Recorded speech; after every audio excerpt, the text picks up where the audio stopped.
बहू की दूसरी शादी। अम्मा जी, ये हम क्या सही सुन रहे हैं? आप बहुरिया के दूसरे ब्याह को सोच रही हैं? दूर की चाची आई हुई थी, वो बोल। हाँ, सही सुनी। अम्मा जी लाठी की तेज आवाज़ करते हुए बोली, क्या लोक लाज की शर्म है कि नहीं? पूरे खानदान की इज्जत मिट्टी में मिलाएगी। आज तक 7 पुश्तों से किसी भी रिश्तेदारी में ऐसा होता सुना है क्या? वो बेचारी बिंदु तो 16 साल की ही विधवा हो गई थी, ना ही कोई बच्चा था, फिर भी पूरा जीवन ऐसे ही हंसी खुशी गुजार रही है। बहुरिया के तो एक छोरी है, लोग क्या सोचेंगे? क्या बोली तू अनीता? लोक लाज गई चूल्हे में। बिंदु हंसी खुशी जीवन गुजार रही है, ये तू कैसे जाने है? कभी उसके पास बैठकर प्यार से बात कर, उसके सर पर हाथ फिराकर उसे गले लगाकर पूछना, फपक पड़ेगी। उसका दुख उसकी आंखों से बह आएगा। इंसान है ही ऐसा, दूसरों को देखकर झूठी हंसी दिखानी पड़ती है। उसे रात को नींद भी ना आती होगी। मेरी रानी को मैंने देखा कैसे रात को बिट्टी को सुलाने के बाद मेरे संतोष बेटे की फ़ोटो सीने से चिपकाए सिसकियां भरती हैं।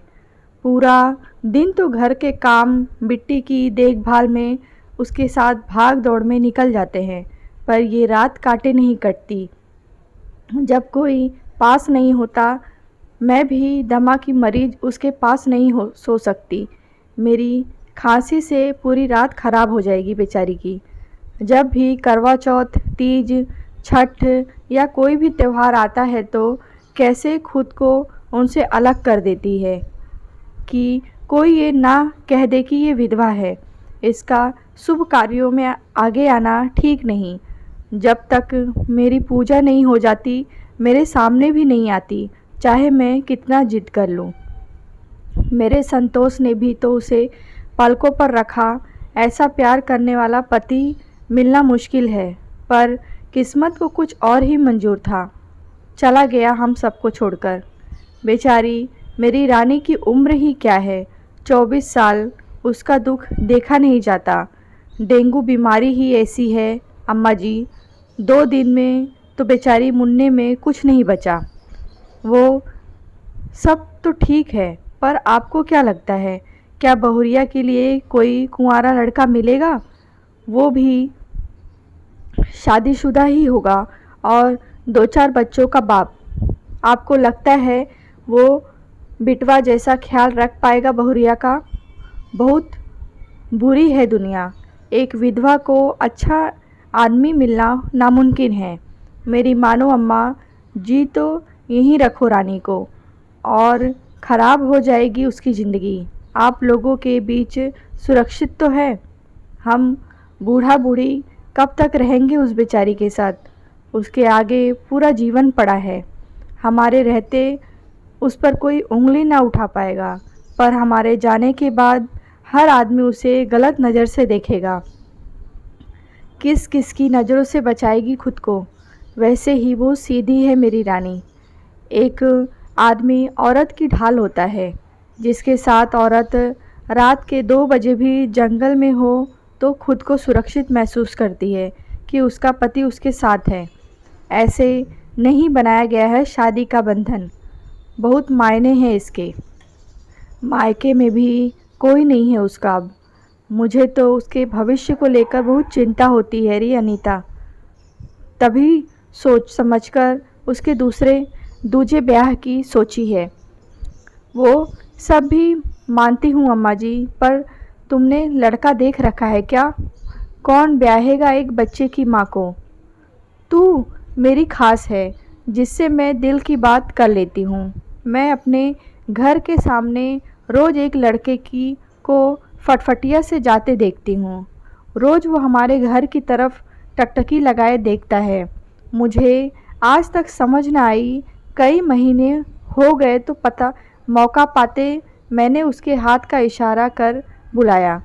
उस समय रानी बिट्टी को स्कूल से लेने गई थी। मैंने उसे डांट लगाते हुए पूछा, मेरे घर की तरफ अगर तूने आज के बाद देखा तो हाथ पैर टूटे ही जाएंगे। आज देख रहा है, कल को चोरी करेगा आएगा झुंड लेकर। क्यों देखता है मेरे घर की तरफ बता। उसकी आंखों में ना कोई चोर था ना कोई डर। अनीता, सूरत तो इतनी मनमोहक की जैसे कान्हा जी की छवि। वो बोला, आंटी जी मैं आपको चोर लगता हूँ? मुझे किसी ने बताया कि मेरी खास दोस्त रानी यहाँ रहती है। कई बार सोचा आने की, पर किसी न किसी काम से टल जाता। जब आना चाहा तो पता चला कि रानी के पति अब नहीं है दुनिया में। खुद को संभाल न पाया। रानी को स्कूल के समय से ही पसंद करता था, पर वो बहुत ही सीधी भोली भाली लड़की थी। मेरे घर के सामने ही इसका घर है मायके में। अब वो बिक गया। कभी हिम्मत नहीं कर पाया उससे कहने की।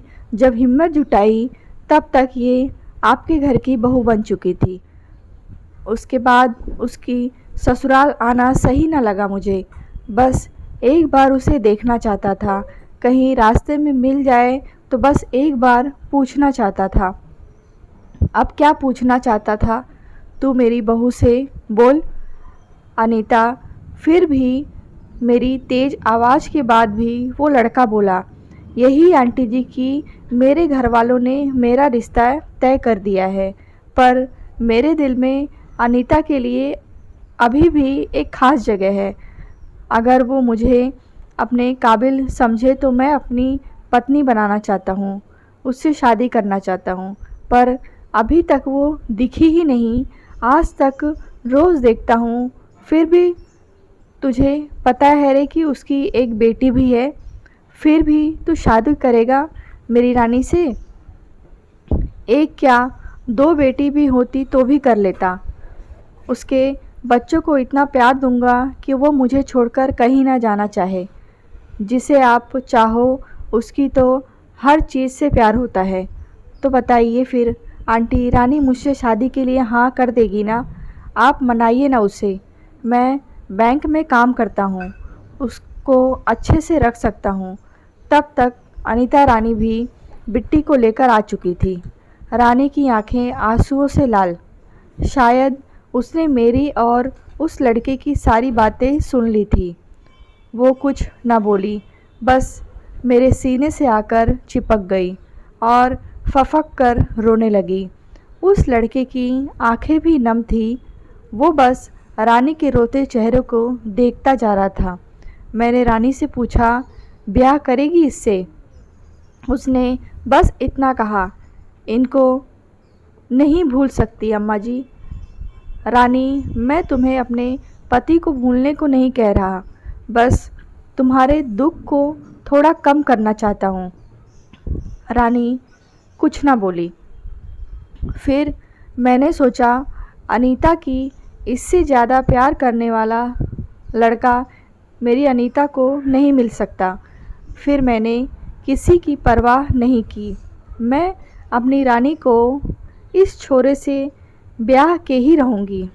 वाह अम्मा जी, सास हो तो तुम्हारी जैसी। अच्छा मैं चलती हूँ, बस पकड़नी है। आज अम्मा जी तो नहीं हैं, पर वो अपनी बहुरिया के दुख भरे जीवन को सुख में बदल गईं। रानी उस लड़के के साथ हंसी खुशी अपना जीवन गुजार रही हैं।